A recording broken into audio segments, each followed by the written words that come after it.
নবীজি বলেছেন কিয়ামতের দুইটা মেজর সাইন, দুইটার মধ্যে একটা হচ্ছে আনতারাল হুফাতাল উরাতাল আলাতা রিয়াশা ইয়াতাতাওয়ালুনা ফিল বুনিয়ান।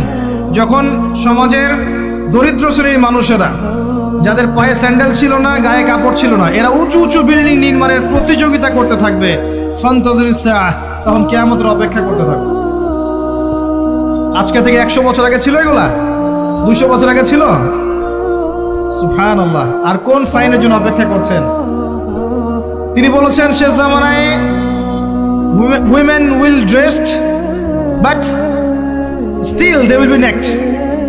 মহিলারা কাপড় পরবে, তারপরেও তারা নগ্ন থাকবে। আপনি ঢাকার শপিং মলে যান, আপনি দেখেন। আর কোন সাইনের জন্য অপেক্ষা করছেন? শুধু ঢাকা কেন, গ্রামগঞ্জে ছড়িয়ে পড়েছে এগুলো, এখন গ্রামেও ছড়িয়ে পড়েছে। গ্রামে আরো বেশি দেখা গেছে মাশাআল্লাহ। গ্রামে গিয়ে আমরা হতভাগ, সুবহানাল্লাহ। গ্রামের মেয়েগুলা, গ্রামের মেয়ে ঢাকা শহরের মেয়েকে পার করে ফেলেছে।